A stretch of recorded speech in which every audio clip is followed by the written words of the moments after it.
Welcome to the deep dive. Across pretty much all the world's major faiths, Christianity, Islam, even Zoroastrianism, Buddhism, there's this huge central promise. The return of a great figure, the Messiah, the Comforter, the Mahdi, the Maitreya. I mean, millions right now are genuinely expecting someone to physically reappear, maybe amidst some kind of cataclysm.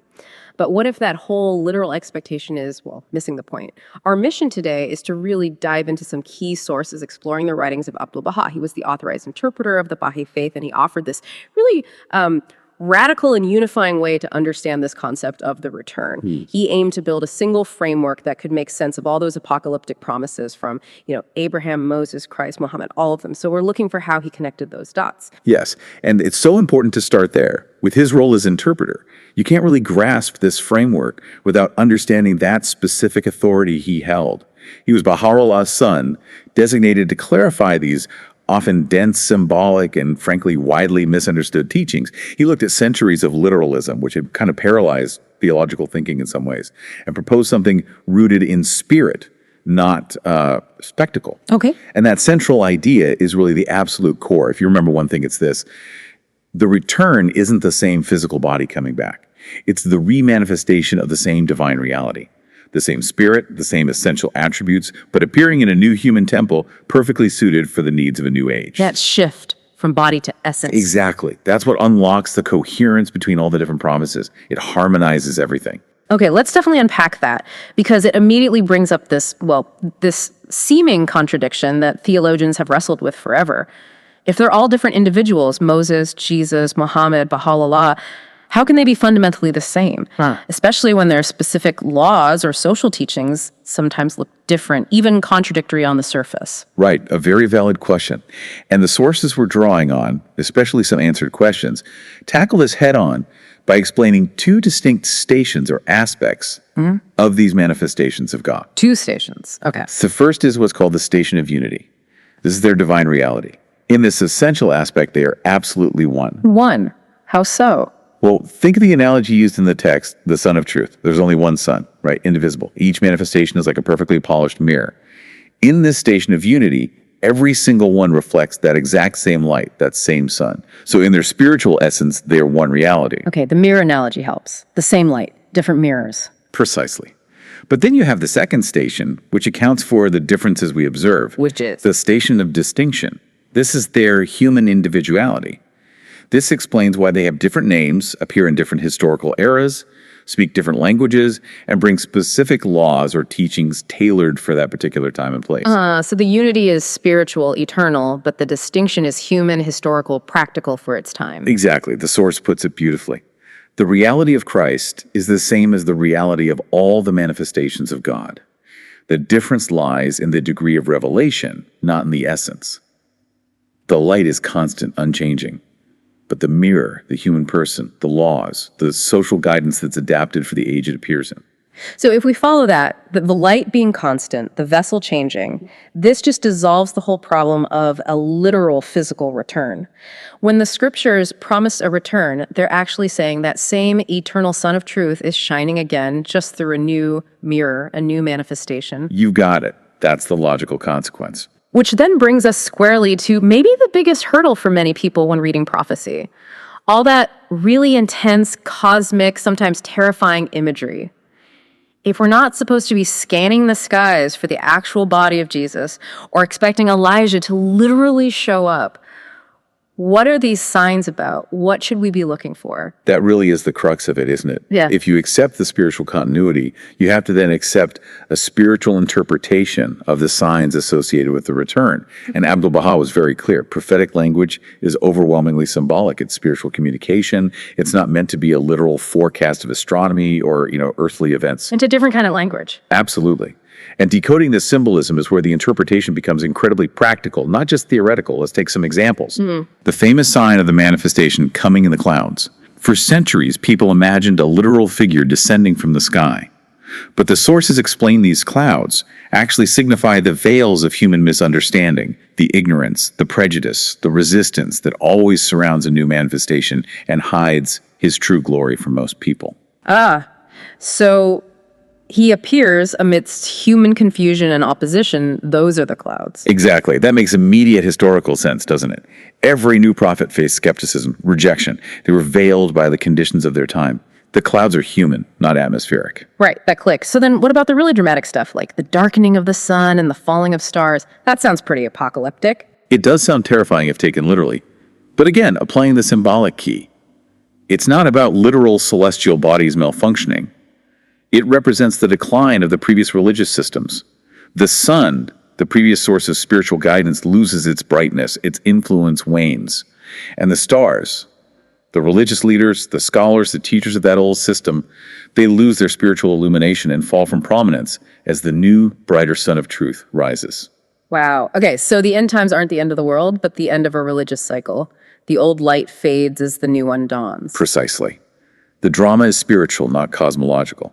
The physical world continues, but the spiritual landscape is fundamentally altered. And the other signs fit this pattern too. Yes. Take the trumpet blast expected to signal the end. The sources say this is actually the powerful resonant call of the new revelation itself. It's the summons that spiritually awakens souls who were asleep in ignorance or materialism. The wake-up call. Exactly. And maybe most profoundly, the resurrection of the dead. Not bodies climbing out of graves. It signifies the spiritual resurrection of human hearts, reviving them from the death of ignorance, apathy, and heedlessness into the vibrant life of faith and conscious awareness of God. So this whole symbolic reading, it takes the day of judgment, which has caused so much fear, and reinterprets it entirely. Yeah. It's not the final end of everything, but the recurring spiritual rebirth of the world that happens whenever a new manifestation arrives. It judges the old ways and inaugurates the new. It's cyclical. A recurring moment of spiritual assessment and renewal, yes, not a one-off cosmic cataclysm. Okay, moving on from the signs then. If we set aside literal, spectacular proofs, what is the actual verifiable evidence that this return has occurred? Specifically, how did Abdu'l-Bahá explain that the coming of Bahá'u'lláh, his father, was the fulfillment of all those promises from all the past scriptures? That's a huge claim. It is a monumental claim. And you're right, if you're not relying on literal signs or physical miracles, the proof has to be of a different order, but just as compelling. According to Abdu'l-Bahá, the ultimate proof lies in spiritual power. The evidence is in the effects of the new revelation. Effects like what? You look for the fruits, essentially. Is there a tangible renewal of morals and ethics? Are human hearts being spiritually quickened, transformed? Does this new message have the power to unite previously divided peoples? Can it lay the foundations for a new, more just and unified global civilization? It's the creative word, that unique divine power to regenerate humanity, that serves as the confirmation, not checking boxes against symbolic prophecies about dates or places. That really shifts the burden of proof, doesn't it? It moves from passively watching the sky to actively observing the transformative impact on humanity. Precisely. You don't just see the truth, you witness what it does.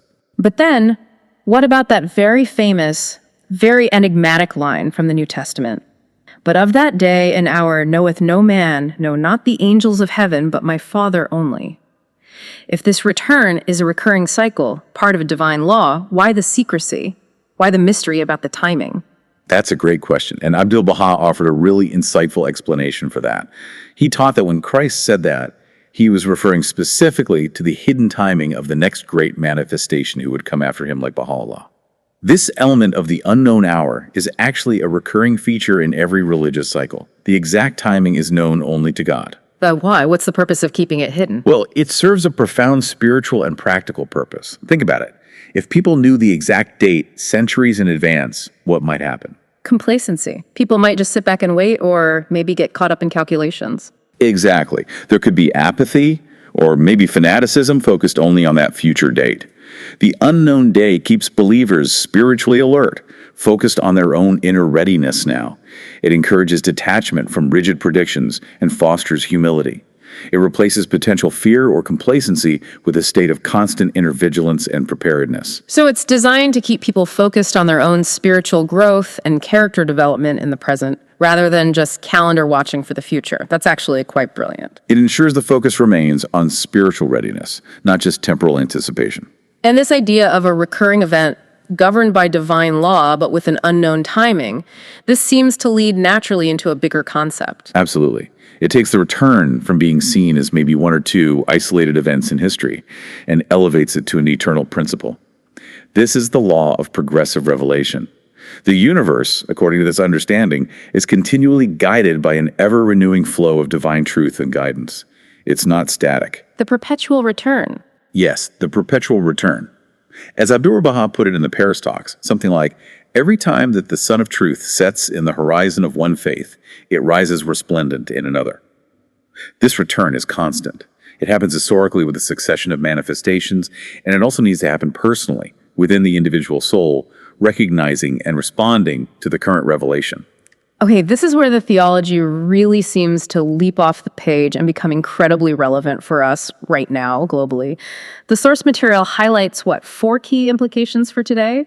This feels like the practical payoff of understanding this interpretation. It absolutely translates into a guide for living in the modern world. So the first point is that this continuous cycle preserves hope, right?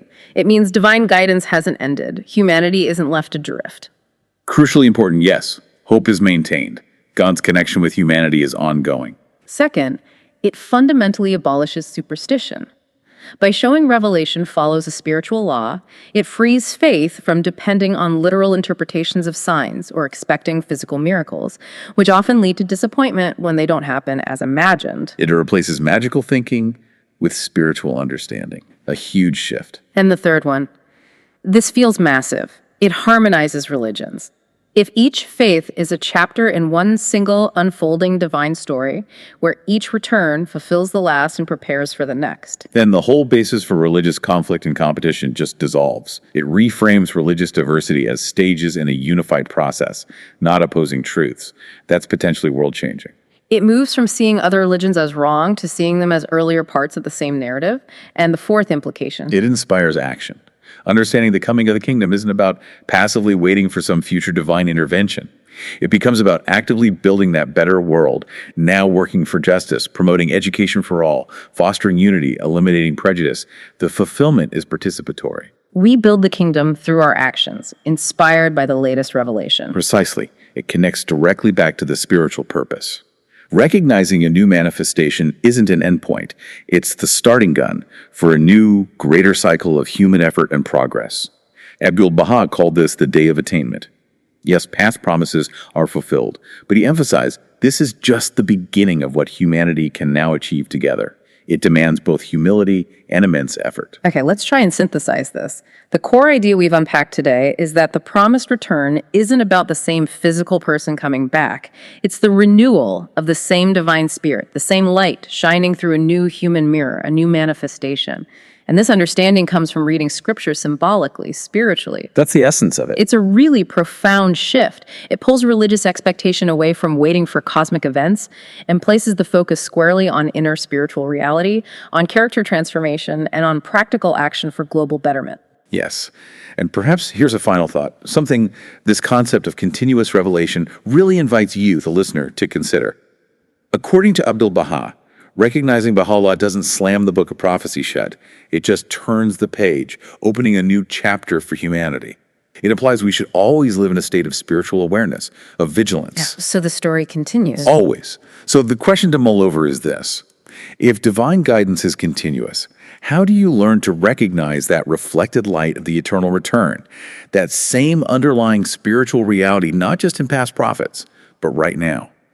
How do you see it manifesting in the moral progress we strive for, in acts of genuine kindness and service, in the new insights and discoveries that help humanity advance today? The light is always shining. The real challenge is recognizing the mirrors it's using in our own time.